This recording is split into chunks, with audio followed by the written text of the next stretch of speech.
the sport of sailing has undergone a revolution, and is undergoing a revolution right now in terms of the use of foils and the way they affect the way we sail or fly. There was no question for us that we needed to go to an offshore boat that was using foils and was either partially flying or fully flying. The choice of the monohull means we're in a foil-assisted world. It means not a boat that's flying above the water the whole time, but as you've seen in some of the other boats that start to develop these solutions, it's a radical change to the way a boat performs and sails and looks. And that's a very exciting area for us to be able to get into. We have to get into that area, there's no question, but we have the advantage of the Volvo Ocean Race of building one entire fleet of one design boats to be able to do some things very special in terms of performance and the cost that goes with it. In January this year, I think we were 90% there on a decision to go down a monohull route, despite the fact that we did open up and have agreement that there was, it wasn't safety was not a reason to not go down a multi-hull route. I think nonetheless we started to gravitate towards a monohull solution of some kind. But then in fact between January and April, for various reasons, including inputs from Volvo, we really put the multi-hull question back on the table. And the choice of Guillaume Verdier as our lead designer in the Volvo Ocean Race design team actually has allowed us to keep that question open longer than we originally planned. That decision was finally made at the beginning of May, and it was to go down this route of a monohull for offshore and a multi-hull for inshore. Number of different factors.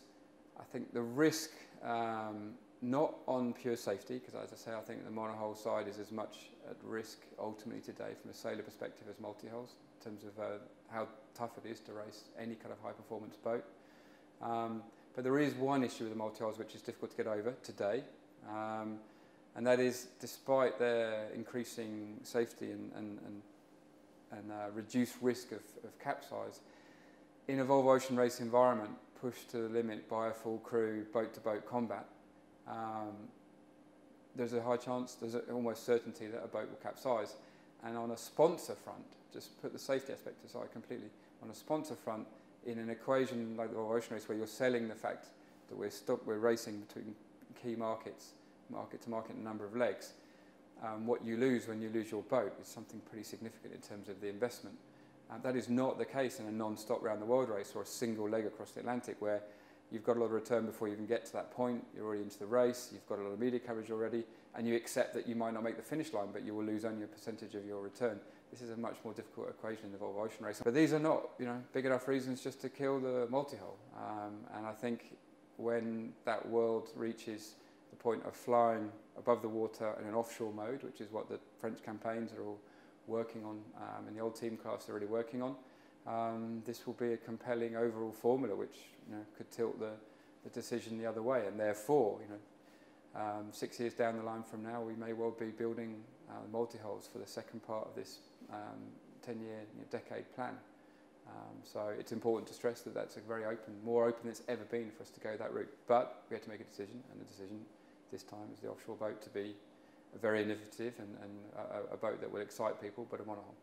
But we already know from the performance of the Mokka 60s in a single-handed mode in this previous Vendée Globe that there are many times when it's very marginal in terms of just existing on board these boats, even for someone on their own.